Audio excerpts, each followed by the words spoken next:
అని చాలా విశ్లేషణలు జరిగేవి. ఇప్పుడు డిప్యూటీ సీఎంగా సీరియస్ ఉప ముఖ్యమంత్రి అని ఏమైనా అనిపించుకోవాలనుకుంటున్నారా? తన శాఖలకు సంబంధించి పన్నులు కట్టని వారి మీద యాక్షన్లు తీసుకోమని చెప్పడాలు కానీ, గోదావరిలో కాలుష్య జలాలకు సంబంధించి పొల్యూషన్ కంట్రోల్ బోర్డు అధికారుల మీద సీరియస్ అవ్వడం కానీ, ఇవన్నీ చూస్తూ ఉంటే ఒక సీరియస్ డిప్యూటీ సీఎం కనిపిస్తున్నారు ఆయనలో. అంటే ఒకే ఒక్కడు సినిమా లేకపోతే అట్లాంటి కొంత ఇన్స్పిరేషన్ ఉండొచ్చు ఆయనకి.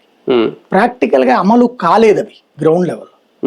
ఇప్పుడు గ్రౌండ్ లెవెల్లో ఇవాళ ఫర్ ఎగ్జాంపుల్ ఈయన చేసింది అద్భుతమైన స్టేట్మెంట్, నేను ఒప్పుకుంటాను.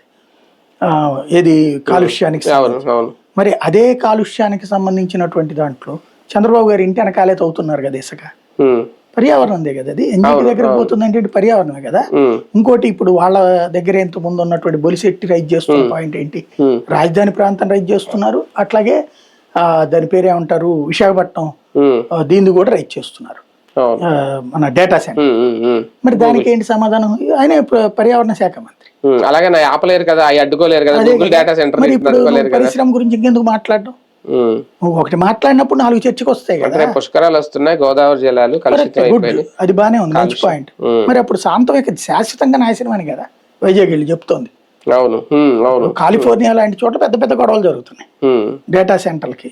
పవర్ ఇది డేటా సెంటర్ ఉన్నటువంటి ప్రాంతంలో అటొక 2 కిలోమీటర్లు, ఇటొక 2 కిలోమీటర్లు